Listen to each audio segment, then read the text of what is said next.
चित्रकूट पहुंचे राकेश टिकैत का किसानों ने किया जोरदार तरीके से स्वागत। देश आंदोलन से बचेगा, चुनाव से नहीं। सरकार को कॉर्पोरेट कंपनियां चला रही हैं। राकेश टिकैत, सरकार देश में यूरोपियन और यूएस कल्चर लाना चाहती है। उसमें कहा गया कि जो जाट समाज के लोग हैं वो नाराज है, वोट के माध्यम से ना जाट तो नाराज है नहीं, ना जाट की करेगी।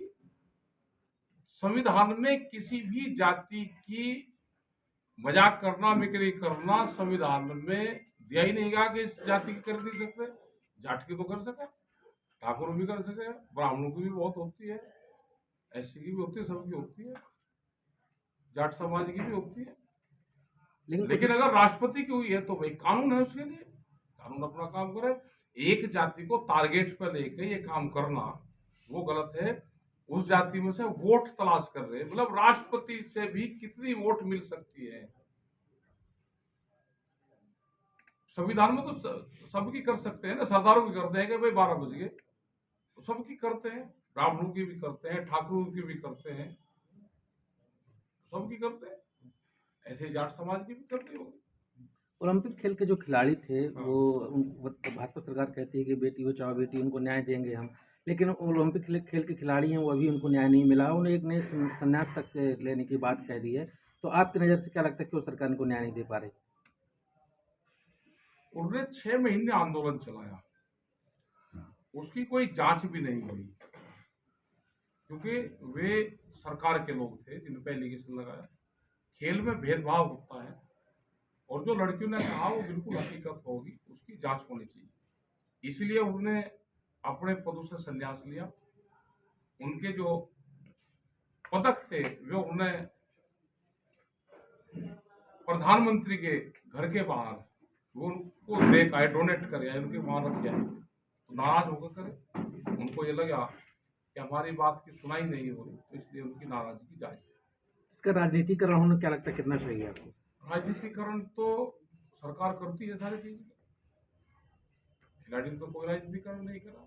सरकार की जिम्मेदारी होती है कि कोई चीज आई, ये हमारे संविधान में भी दिया गया है और देश का बहुत खूबसूरत संविधान है, हमको उसमें राइट्स दिए गए हैं, उस पर सरकार को काम करना चाहिए। किसी ने किसी पे एलिगेशन लगा तो देश में धाराएं हैं, उसकी जांच आप करो, लेकिन आप करोगे कुछ नहीं। और जब वोट चाहिए तो वोट में आप जाति को नहीं छोड़ दोगे, राष्ट्रपति जी को नहीं छोड़ दोगे, उपराष्ट्रपति को नहीं छोड़ दोगे, धार्मिक उसको नहीं छोड़ दोगे, भगवान श्री राम को नहीं छोड़ दोगे। तो एक अभियान ही चला लो। अगर भगवान श्री राम का ही योजना चल रही तो देश में कर्जा मुक्त किसान और नशा मुक्त भगवान श्री राम, उसके जो कॉरिडोर बन रहे हैं जहां जहां, तुम क्षेत्रों को नशा मुक्त कर दो। अयोध्या नशा मुक्त अयोध्या, और जहां से भगवान श्री राम निकले हैं उनको एक कॉरिडोर बना दो कि वहां पे ना नशा बिकेगा, ना नशा कोई यूज करेगा, ना मंदिर में कोई जाएगा तो नशा करके जाएगा। तो कर्जा मुक्त किसान और नशा मुक्त भगवान श्री राम के कॉरिडोर सारे, कोई अभियान तो चला। किसानों को जो केंद्र सरकार से वादे किए गए थे, क्या लगता है कितने वादे पूरे हुए? देखो, कोई वादा पूरा नहीं हो रहा। वादा ये हो रहा है कि उद्योगपति जमीन खरीद रहा है। आपने भी देखा होगा कि सड़क के नजदीक की बहुत जमीन बिकने लग रही है। रेट कोई हो, महंगी जमीन व्यापारी खरीदता है, सस्ती जमीन किसान खरीदता है।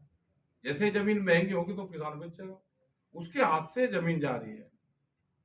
और सरकारों का यह है कि जो सरकार को चलाते हैं, जो संगठन सरकार को चला रहे हैं, जो व्यापारी लोग सरकार को चला रहे हैं, बड़े उद्योगपति, उनका है कि किसान से जमीन वापसी आनी चाहिए।